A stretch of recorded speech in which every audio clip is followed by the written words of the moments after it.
Hi, and welcome to our Intelligent Vehicle Podcast. I'm Gary Rubin. Joining me to discuss technology and connected cars are two very skilled researchers in the automotive space at Intel Labs, Tim Plowman and Xinggang Guo. Welcome to you both. Let's get started. Here's the first question. When you're meeting with academics and OEMs, what is the direction of the thinking today with technology and intelligent cars? Just a high overview of what's the direction of the thinking. Well, I mean, and Xinggang can speak to this too, but there's a lot. I mean, there are many pain points for the OEMs right now in terms of, how they're thinking about this space. So they're dealing with very long product cycles, compared to extremely short consumer electronic product cycles. They're concerned about being edged out of that space entirely by the advanced carried-in technology that pretty much everyone owns and brings into cars these days.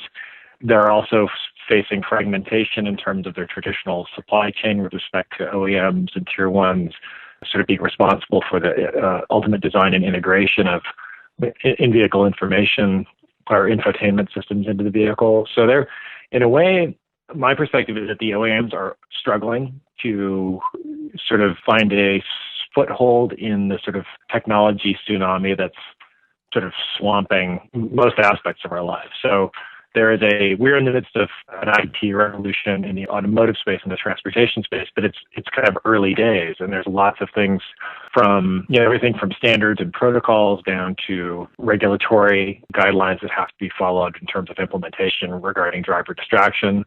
There's a lot happening in this space right now, and I think, in my perspective, is that, the OEMs they're trying lots of different things.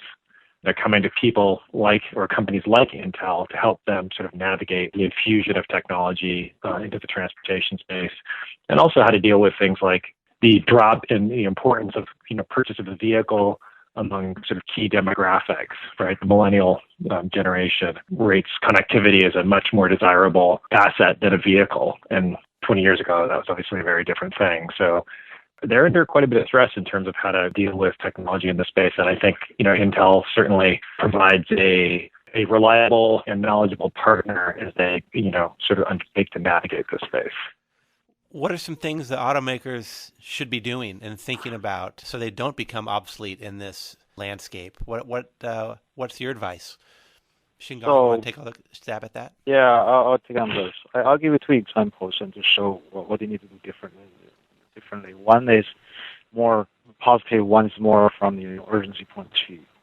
I think what caused kind of a big change in automotive, one of the things is the advance in the mobile space, right?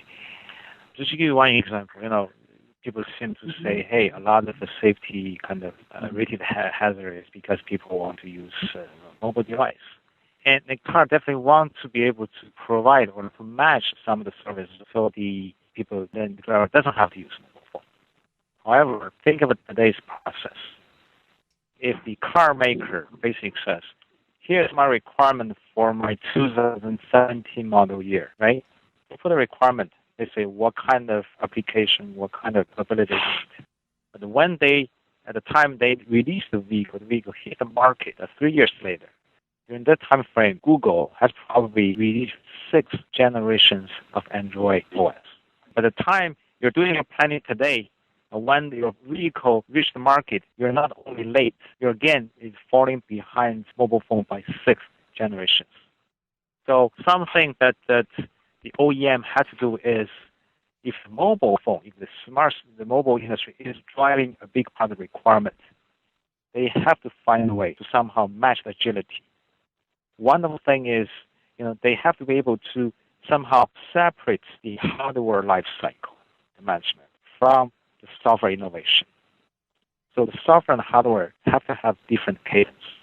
You can now say, I'm going to look and load on hardware and software together now, and hopefully 3 years later, even though my hardware is still quite capable by my software, there's no way for the software to stay fresh that way. So the industry has to learn a way to manage the software complexity. On the other hand, the positive side is, the technology really comes in cycle. And I would say right now is the golden age of computer vision.